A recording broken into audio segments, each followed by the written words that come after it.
Hello! Today we're going to read chapter 4 of Clementine.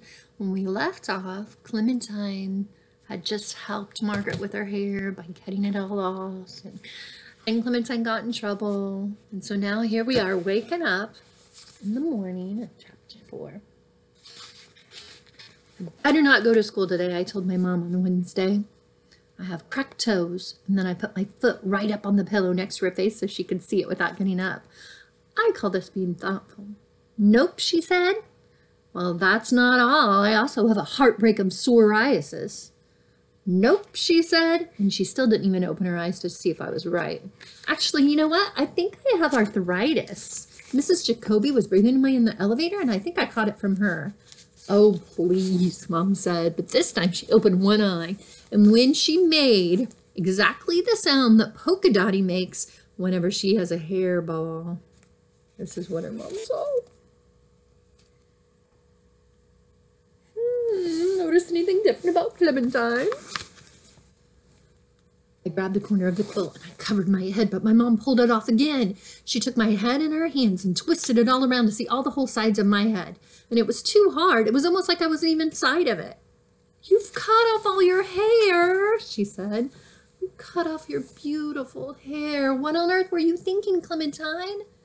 I wanted to make Margaret feel better, I said. I didn't want her to be the only one at school like this. But then I forgot that Margaret's not going to school today. She's going to the orthodontist to have bracelets put on her teeth. Mom groaned and closed her eyes again, but she slid over and made room for me on the warm part of her sheets. I climbed in and I took a great big sniff. My mom's part of the bed always smells like cinnamon rolls. My dad's part of the bed smells like pine cones. And right in the middle, it's all mixed up perfectly like cinnamon pine cones, and that's my very favorite place to be in the whole world. But this morning, Dad was already over at work, so it was just fine being on the rolled over cinnamon part. My mom put her arm around me. Oh, so honey, you'll be the only one now. And then she said, I'm sorry, honey, but you can't stay home. You have to go and you have to face the music. So I had to go to school, which almost turned out to be a really big mistake because I almost had to go to the hospital with the ambulance and the sirens and everything. It all happened in the principal's office when my teacher sent me there to have a little chat about why I should be sitting still. When I walked in, Principal Rice made the hairball sound too. Clementine, what have you done? You chopped off all your hair? I was glad she'd asked her question, so I didn't have to say wow. But instead I said, Clementine and Rice. We both have food names.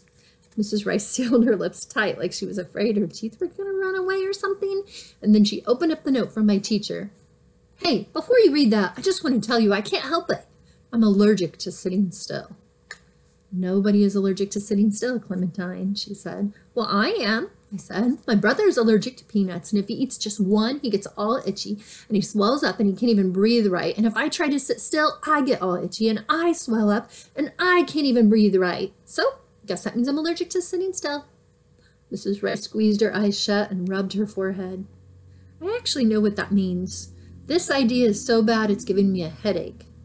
It's the same face that I make whenever Mom tells me to go visit Mrs. Jacoby, or the same face that Mom makes whenever I told her my story this morning. That face never works for me, though. Plus, I explained, if my brother eats even one little teeny tiny bit of peanut, he has to go to the hospital with the ambulance and the sirens and everything. So if I sit still, and I mean even for 1 minute, then uh-oh. I gave my body a little jiggle just to stay safe. Whew, that was a close one. Principal Rice sighed like she was a leaky balloon. What's that mean? She sighed like a leaky balloon? Clementine, do you think when you're in class, you could try to wiggle just a little bit more quietly from now on, so then you don't always have to come here and visit me? I asked my body about this, and it said sure, so then I told Mrs. Rice sure. Good, she said. Now, as long as you're here, how about we discuss this situation with your hair? Thinking about my hair made me think about Margaret, and thinking about Margaret made me remember about her getting bracelets on her teeth today. I want bracelets on my teeth more than anything else in the whole wide world, but then all of a sudden I had this thought. What if they had pointy edges? I hate pointy edges. I didn't want to have pointy things stuck in my mind to worry me all day long, so I looked out the window, because the only way to erase pointy things is with round things, and the clouds are good for that. Right away, I saw a cloud that would make a wonderful tattoo. It looked exactly like a dog. I mean, if dogs only had 2 legs on top and no legs on the bottom. I'm not allowed to have tattoos yet. Mom says I'm too young, and I think it's totally unfair. So for now, all I can do is draw things on my arms with pens. But I didn't even have a pen. So then I looked around the desk to see if Mrs. Rice had a tattoo drawing pen, and suddenly I realized something that was very suspicious. I had never seen Mrs. Rice's arms. Those things were probably covered with tattoos. They were always in principal sleeves. "Hey, do you have a tattoo?" I said. "Can I see it?" "What?" Mrs. Rice said. "Clementine, what are you talking about? We're trying to talk about your hair." "Aw, come on, man. That conversation was a long time ago," I reminded her. And then I added a little smile that was kind, because it's not really her fault that she has so much trouble paying attention. "Oh, Clementine.